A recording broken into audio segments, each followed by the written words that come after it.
नमस्कार दोस्तों। आज हम बात करेंगे environment protection act of 1986, solid waste management rules of 2016, benzene और बेंजीन की वजह से जो पोल्यूशन होता है उसके बारे में, इंडियन एलिफेंट्स की जो स्पीसीज हैं, एंड फाइनली कुछ प्रोटेक्टेड एरिया जो कावेरी बेसिन में लाई करते हैं। All these questions were asked in UPSC prelims. 2 questions are from prelims 2019. And from question number 3 we will start with 2020 prelims questions. अगर आप इन सब के बारे में जानते हैं that is well and good. अगर आप नहीं जानते तो इस वीडियो में एक सिंपल वे में सारी चीज़ों को जान पाएंगे। साथ ही साथ आप अपना MCQ सॉल्विंग एप्टीट्यूड डेवलप कर पाएंगे जो आपकी मदद करेगा ऑब्जेक्टिव क्वेश्चंस को इफेक्टिवली टैकल करने में। आर्ट ऑफ रिवर्स इंजीनियरिंग आपको कैपेबल बनाएगी किसी भी क्वेश्चन की ओरिजिन को ट्रेस करने में। ओरिजिन से मतलब ये है कि ये क्वेश्चन किस टॉपिक से पूछा गया है और उसको कितना डेप्थ में आपको पढ़ना है जिससे क्वेश्चंस सोल्व हो सके। देन कीवर्ड की बेसिक नॉलेज आपको अगेन कैपेबल बनाएगी किस बात के लिए, यूपीएससी जो हर साल PYQ के बेसिस पे डायरेक्टली या इनडायरेक्टली हर सब्जेक्ट एरिया से जो क्वेश्चंस पूछती है उनको सोल्व करने में और एक बड़ी अच्छी लीड लेने में करेक्ट, यानी जो पॉजिटिव मार्किंग है आपकी कुछ क्वेश्चंस की जो ठीक होने चाहिए उनके कंटेक्स्ट में। फाइनली आप अपने कंसेप्ट्स को रिवाइज कर पाएंगे एंड क्लियर कर पाएंगे। Let's start with questions. Number 1, consider the following statements. The environment protection act 1986 empowers the government of India to। ये जो एनवायरमेंट प्रोटेक्शन एक्ट है 1986 का, यानी पर्यावरण संरक्षण अधिनियम 1986 भारत सरकार को सशक्त करता है किस बारे में। एक, state the requirement of public participation in the process of environment protection and the procedure and manner in which it is sought, यानी पब्लिक पार्टिसिपेशन को ये प्रमोट करता है कि भाई जो भी एनवायरनमेंट की प्रोटेक्शन है उसमें पब्लिक पार्टिसिपेशन होना चाहिए और वो किस तरीके से होना चाहिए, कितना होना चाहिए, उसके बारे में बात करता है। Second, it lays down the standards for emission और discharge of environmental pollutants from various sources. जो भी एमिशन है अलग अलग पोल्यूटेंट्स का अलग अलग सोर्सेज से, वो कितना होना चाहिए, मिनिमम लेवल कितना सेफ लेवल है, उस चीज़ को भी उसके स्टैंडर्ड डिसाइड करता है, उसको डिटरमाइन करता है। Which of the statements given above is or are correct. 1 only, 2 only, both 1 and 2, neither 1 nor 2।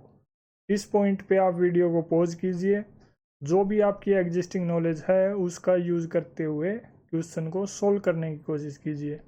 आपने बिल्कुल चीज़ें नहीं पढ़ रखी तो अभी की अभी एनवायरनमेंट प्रोटेक्शन एक्ट को रेफ़र कीजिए, क्वेश्चन को सोल्व करने की ट्राई कीजिए।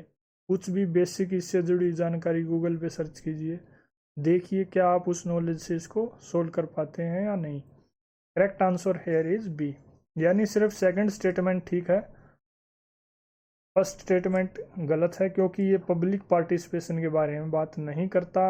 हाँ, ये एमिशंस का जो स्टैंडर्ड होना चाहिए कि भाई किसी भी सोर्स से, इंडस्ट्री वगैरह से कितने पोल्यूटेंट रिलीज करना सेफ लेवल है उसको डिसाइड करता है। एनवायरनमेंट प्रोटेक्शन एक्ट है क्या? सिंपल लैंग्वेज में बोले तो ये एक एक्ट है किसका, पार्लियामेंट का। क्यों? ताकि एनवायरनमेंट की क्वालिटी को प्रोटेक्ट किया जा सके और इम्प्रूव किया जा सके। इसको आर्टिकल 253 ऑफ इंडियन कॉन्स्टिट्यूशन के अंडर में बनाया गया। इस चीज़ को इम्प्लीमेंट करने के लिए UN conference on human environment के जो डिसीजंस थे उनको इम्प्लीमेंट करने के लिए क्या की प्रोविजंस है इस एक्ट के अंडर में।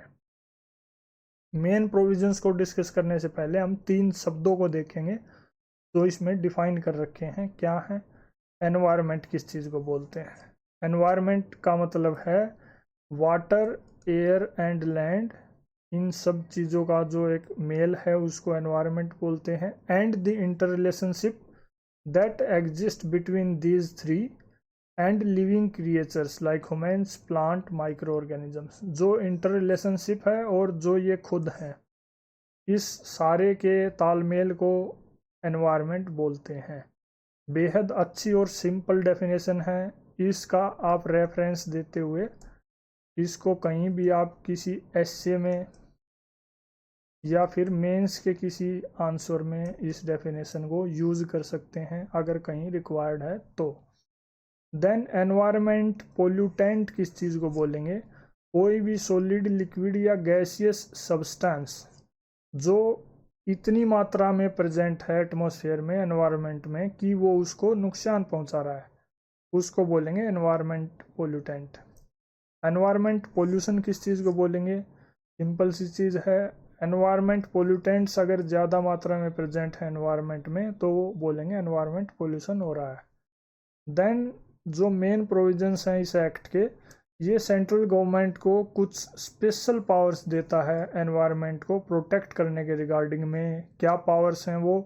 कि भाई आप कोऑर्डिनेशन कीजिए एक्शंस का स्टेट के साथ, नेशनल लेवल पे प्रोग्राम्स वगैरह को प्लान कीजिए, उनको अच्छे से एग्जीक्यूट कीजिए, एमिशंस के स्टैंडर्ड फॉर्म कीजिए, उनको देखिए कि भाई कोई भी सोर्स कितना पोल्यूटेंट रिलीज कर सकता है, कितना उसको अलाउड है।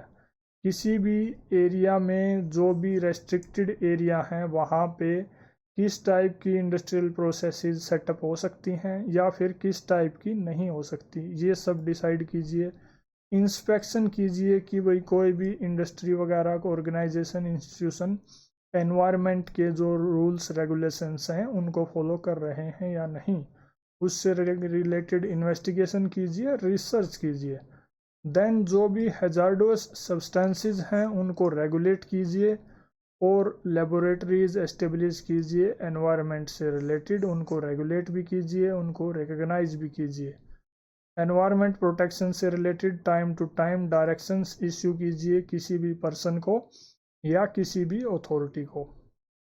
आफ्टर दैट कुछ ऑफिसर्स अपॉइंट कीजिए जो इन्वेस्टिगेशन वगैरह में काम करें, उस चीज़ को एग्जीक्यूट करने में मदद करें, उनकी पावर्स और फंक्शंस डिफाइंड हैं इसमें।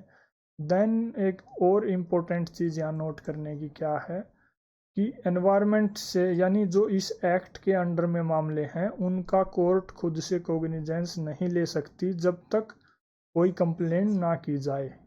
देन नो लीगल प्रोसीडिंग लाई अगेंस्ट गवर्नमेंट और अथॉरिटी। अगर कोई एक्शन गुड फेथ में लिया गया है एनवायरनमेंट से रिलेटेड तो उसके अगेंस्ट में कोई लीगल प्रोसीडिंग स्टार्ट नहीं हो सकती। Moving to the next question, as per the solid waste management rules 2016 in India which one of the following statements is correct. यानी सॉलिड वेस्ट मैनेजमेंट रूल्स हैं कब के? 2016 में जो रूल्स आए थे। हिंदी में क्या बोलते हैं इनको? ठोस अपशिष्ट प्रबंधन नियम 2016। ये जो नियम हैं इनके अनुसार 4 स्टेटमेंट दे रखी है, कौन सी ठीक है? A, waste generator has to segregate waste into 5 categories. ये जो भी वेस्ट जनरेट कर रहा है उसको वेस्ट को 5 कैटेगरी में डिवाइड करना पड़ेगा। सेकंड क्या है? The rules are applicable to notified urban local bodies, notified towns and all industrial townships only.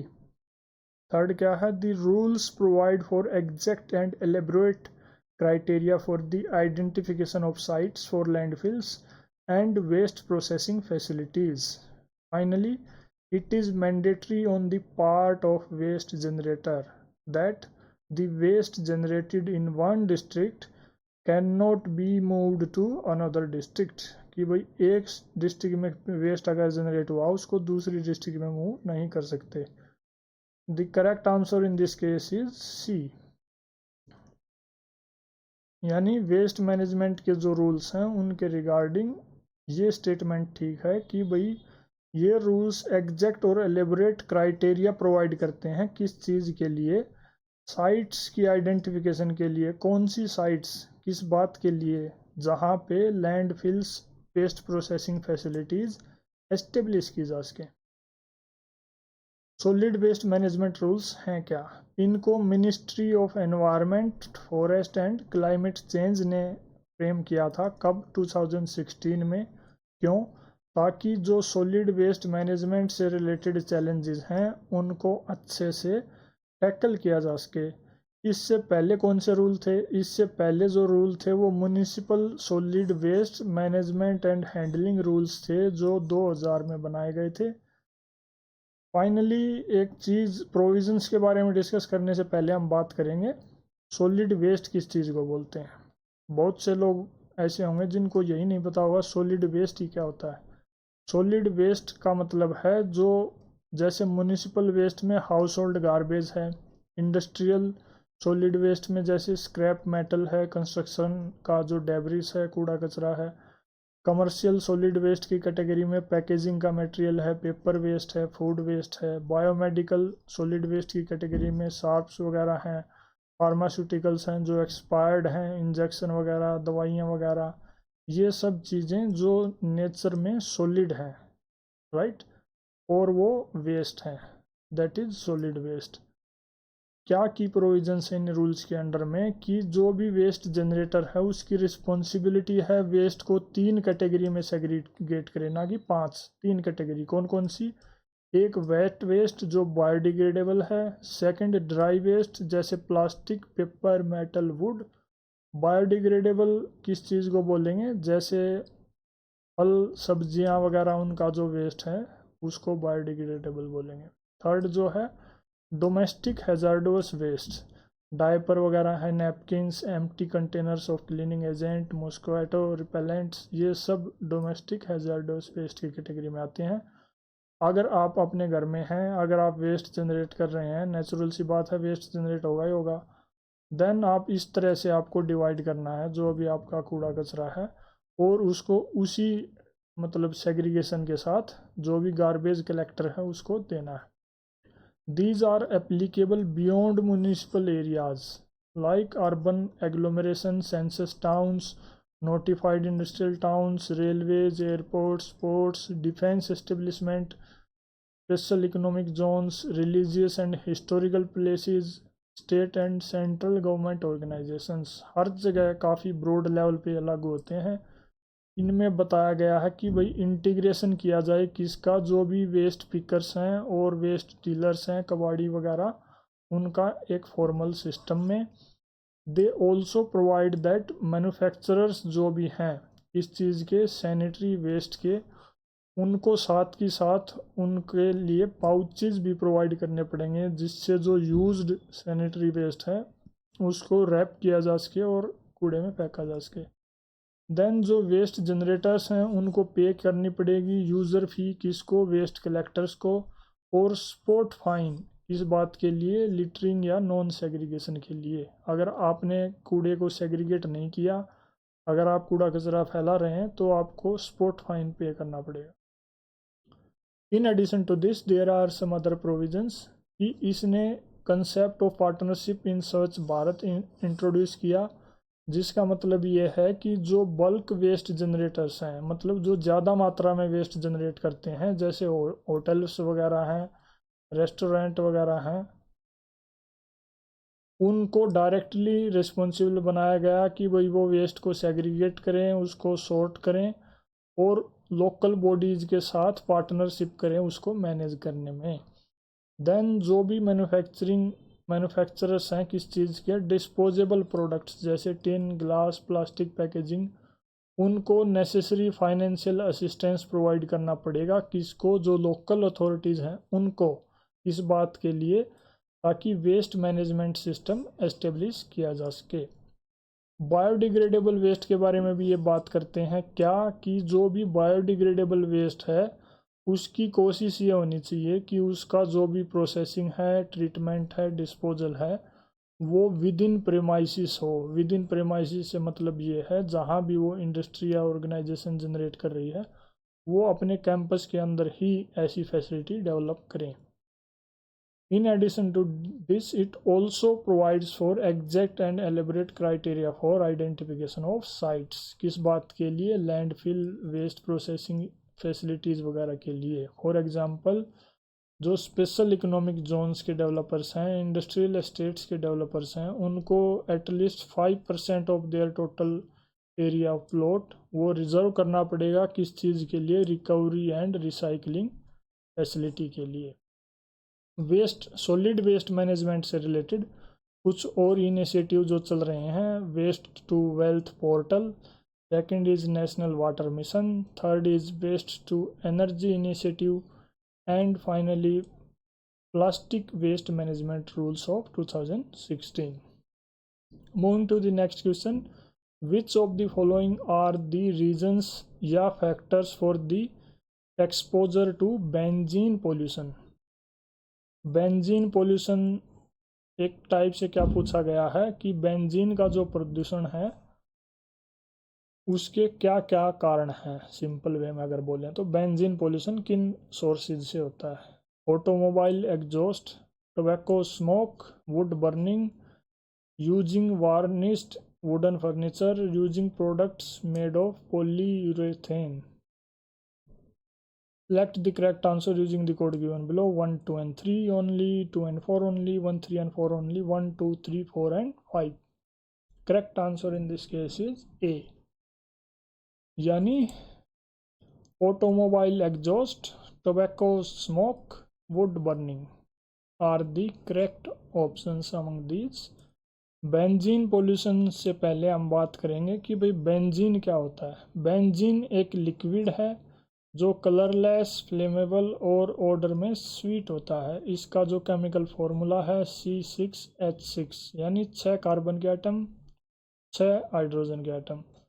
कहाँ से ये निकलता है, क्या सोर्स है इसका? नेचुरल लेवल पे अगर देखें तो ये नेचुरली प्रेजेंट रहता है क्रूड ऑयल में, वोल्केनिक एरप्शंस और जो फॉरेस्ट फायर्स हैं वहाँ से भी ये निकलता है। अगर ह्यूमन एक्टिविटीज़ की बात करें तो जो फॉसिल फ्यूल्स की बर्निंग है, जैसे व्हीकल वगैरह में जो ऑयल वगैरह बर्न हो रहा है, इंडस्ट्री वगैरह की जो प्रोसेसेस हैं, chemical manufacturing, petroleum refining, tobacco की स्मोकिंग है, बायोमास की बर्निंग है, इन सॉल्वेंट्स और पेंट्स वगैरह का यूज़ है, उन सब से बेंजीन जनरेट होता है। ये सभी उसके सोर्सेज हैं, तो ये सभी उसके पोल्यूशन की सोर्सेज की कैटेगरी में भी आते हैं। क्या प्रॉपर्टी है बेंजीन की? ये हाईली वोलेटाइल है, इसका जो बॉइलिंग पॉइंट है वो बेहद लो होता है, स्लाइटली सोल्यूबल है वाटर में और इसका हाई वेपर प्रेशर है। It is used for production of industrial chemicals, plastics, synthetic fibres, rubbers, dyes, pesticides, pharmaceuticals. क्या नुकसान है बेंजीन पोल्यूशन के?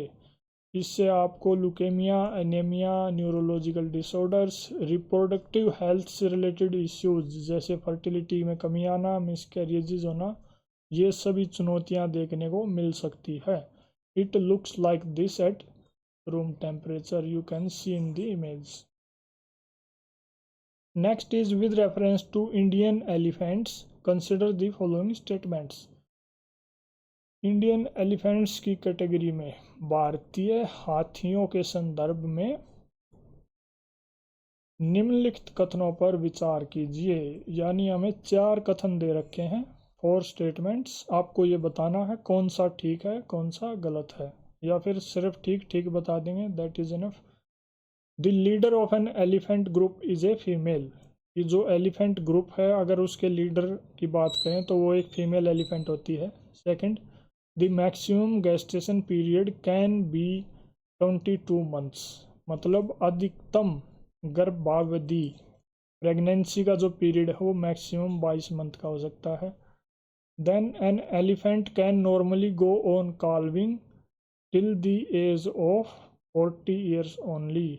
यानी जो एलिफेंट है वो सिर्फ 40 एज तक ही बच्चे पैदा कर सकता है। Among the states in India, the highest elephant population is in Kerala. Which of the statements given above is or are correct? 1 and 2 only, 2 and 4 only, 3 only, 1, 3 and 4. Again, pause it, think over it, then move towards answer and explanation. Correct answer in this case is A. यानी जो भी elephant का group है उसका leader female elephant होती है। That is very good. Gender equality, gender justice काफ़ी अच्छा देखने को मिलता है। इसको आप एज ए एग्जाम्पल भी यूज़ कर सकते हैं, जेंडर वगैरह पे ऐसे लिखने में आए तो वहाँ पे ये एक अच्छा एग्जाम्पल है। मतलब एक हाइपोथेटिकल वे में भी आप यूज़ कर सकते हैं। Then second is the maximum gestation period can be 22 months, मतलब 18 to 22 मंथ्स का जो गर्भावधि होती है वो होता है। Then third statement is incorrect because they can produce babies till late 40s and early 50s. Among the states in India, highest elephant population is in not in Kerala but Karnataka. Moving to the explanation part, Indian elephant जो है ये sub species है Asian elephant की। ये finally mainland Asia में पाया जाता है। मेनलैंड एशिया में भी खासकर India, Nepal, Bangladesh, Bhutan, south east Asia. South east Asia से मतलब है इंडोनेशिया वगैरह, राइट। इंडिया के केस में अगर बात करें तो टोटल इसकी जितनी भी पॉपुलेशन है उसका 3/4 पार्ट इंडिया में पाया जाता है। इसकी हाइट और वेट की बात करें तो जो मेल एलिफेंट है उसकी हाइट अराउंड 3.2 मीटर और वेट 5400 किलोग्राम होता है। फीमेल की अगर बात करें तो उसकी हाइट 2.5 मीटर और वेट 4160 kg होता है। हैबिटेशन यानी किस एरिया में ये रहते हैं, कहाँ रहना ये पसंद करते हैं, जो ग्रासलैंड के एरियाज हैं, dry and moist deciduous evergreen and semi evergreen forest हैं, वहाँ पे इनको रहना पसंद है।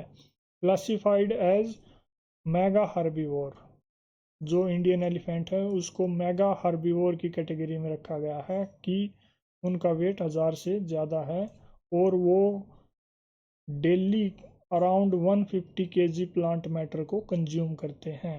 These are listed as endangered on IUCN list. किस चीज़ से इनको खतरा है, हैबिटेट लॉस से, उसके फ्रेगमेंटेशन से, एनवायरनमेंट के डिग्रेडेशन से। इनकी पोचिंग भी होती है आइवरी के लिए। These are designated as national heritage animal in India और थाईलैंड और लाओस के केस में ये नेशनल एनिमल भी है। It is also covered under Project Elephant of Government of India, which was launched in 1992. Religious और कल्चरल सिग्निफिकेंस भी है इसको। इंडिया यानी हिंदू धर्म के कंटेक्स्ट में लॉर्ड गणेशा का एक रूप माना जाता है। पॉपुलेशन की अगर बात करें तो कर्नाटका में सबसे ज़्यादा ये पाए जाते हैं। Second is Assam, third is Kerala.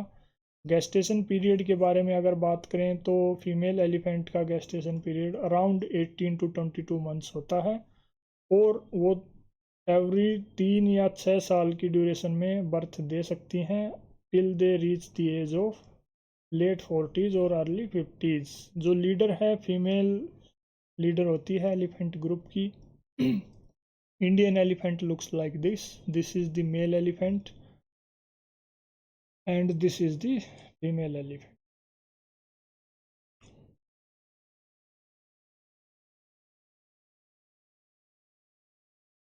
Which of the following protected areas are located in Kaveri basin?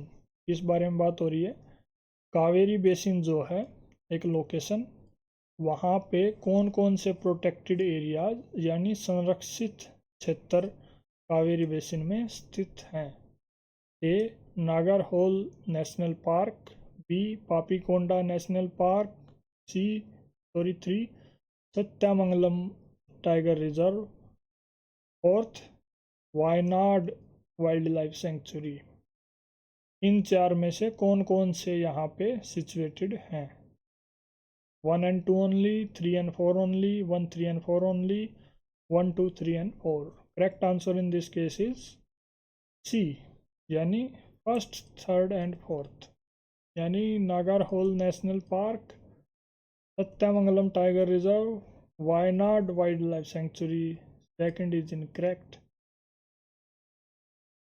सबसे पहले बात करेंगे कावेरी बेसिन के बारे में, फिर बात करेंगे जो ये प्रोटेक्टेड एरिया है इनके बारे में। कावेरी बेसिन क्या है? Kaveri basin is an area of land जो कावेरी नदी और उसकी जो ट्राइब्यूटरीज हैं उनके द्वारा ड्रेन किया जाता है। कावेरी नदी क्या है, ये कहाँ से शुरू होती है, कहाँ ख़त्म होती हैं, कौन कौन सी इसकी ट्राइब्यूटरीज हैं, लेफ़्ट बैंक ट्राइब्यूटरीज कौन सी हैं, राइट बैंक ट्राइब्यूटरीज कौन सी हैं, ये सब this is kind of homework, you can tell about it in the comment box also.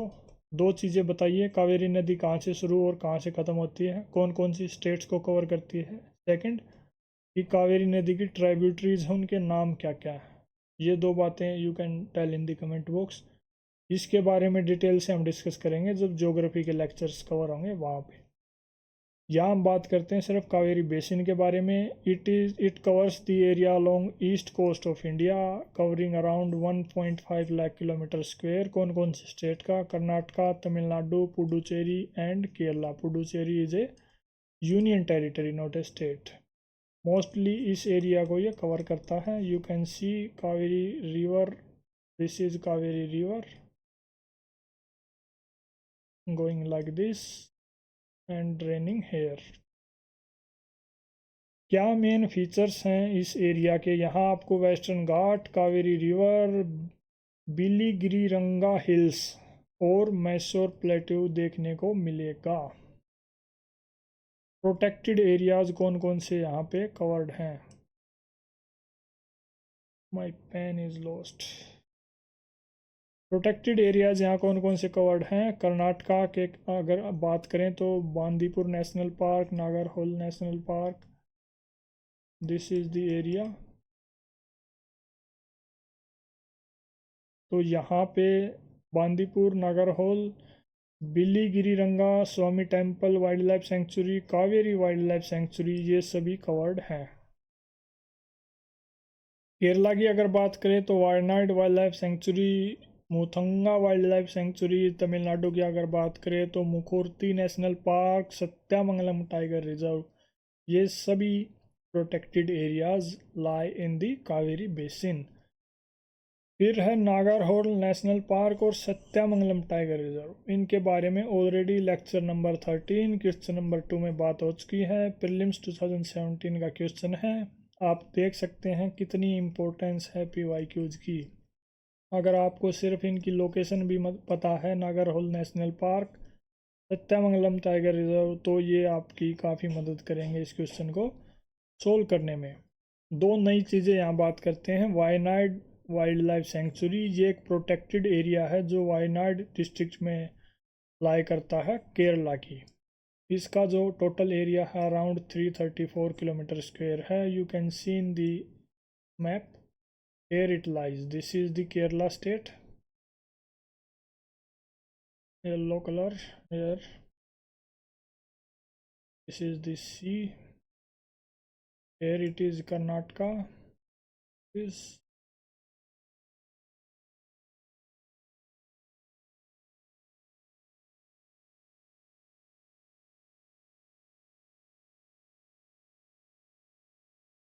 It was established in 1973। Nilgiri biosphere reserve का भी ये पार्ट है। नीलगिरी बायोस्फीयर रिजर्व के बारे में ऑलरेडी हमने बात कर ली। बेहद इम्पोर्टेंट लोकेशन है, फर्स्ट बायोस्फीयर रिजर्व है इंडिया का। 4 हिल रेंजेस भी यहाँ पे आपको देखने को मिलेगी, Sultan Bathery, Muthanga, Kurichiat and Tholpetty. I apologise for my pronunciation, these words are bit tricky for me. And this Wayanad Wildlife Sanctuary is also part of Deccan Plateau। Main flora यहाँ आपको देखने को मिलेगा मोइस्ट डेसिडुअस टीक फॉरेस्ट। होना के तौर पे आप यहाँ इंडियन एलिफेंट, बंगाल टाइगर, गौर और डियर को देख सकते हैं। It is bounded by the Nagarhole national park and Bandipur national park in Karnataka in north east. यानी इसके इस यहाँ पे जो है नागरहोल नेशनल पार्क है, बांदीपुर नेशनल पार्क है एंड जो साउथ ईस्ट है इसका, यानी यहाँ पे कहीं जो है मुदुमलाई नेशनल पार्क है जो कि तमिलनाडु में है। मेन शेड्यूल्ड ट्राइब की जो ग्रुप्स हैं यहाँ आपको देखने को मिलेंगे, Paniyas, Kurubas, Adiyans, Kurichiyas, Oralis and Kattunaikans. Then there is Papikonda national park. It is a protected area near Raja Mahendra Varman city, जो पापी हिल्स में है। ये कहाँ पे है? आंध्र प्रदेश में। इसको 1978 में as a wild life sanctuary setup किया गया था। बाद में इसको 2008 में अपग्रेड करके नेशनल पार्क बना दिया गया। इसका एरिया 1012 किलोमीटर स्क्वायर है अराउंड। जो गोदावरी नदी है वो इसके अंदर से ही निकलती है, मतलब इसको क्रॉस करते हुए निकलती है। देन मेन फ्लोरा यहाँ आपको देखने को मिलेगा moist and dry deciduous forest. फोना के तौर पे आप यहाँ अलग अलग बर्ड स्पीसीज देख सकते हैं। इसके लिए इसको important bird and biodiversity area declare किया गया है बर्ड लाइफ इंटरनेशनल के द्वारा। मैमल्स की अगर बात करें तो यहाँ आपको Bengal tiger, Indian leopard, rusty spotted cat, जिसके बारे में ऑलरेडी बात हो चुकी है, ये सब देखने को मिलेंगे। अच्छी जगह है, घूमने जाने के लिए भी अच्छी है। That is all in this video. अगर आपको कंटेंट अच्छा और यूज़फुल लगा तो ज़रूर हमें कमेंट करके बताएं। अगर आपके कोई सुझाव हैं जिससे हम अपने कंटेंट की क्वालिटी को और बेहतर बना पाएँ, उसके बारे में भी आप ज़रूर हमें लिखें। हम ज़रूर से ज़रूर जो भी आपके सजेशन होंगे उनको इम्प्लीमेंट करके चीज़ों को और बेहतर बनाने का प्रयास करेंगे। That is all. अगर आपको अच्छी लगी चीज़ें, कंटेंट यूज़फुल लगा तो ज़रूर चैनल को सब्सक्राइब करें और वीडियो को शेयर करें। That is all. Thank you.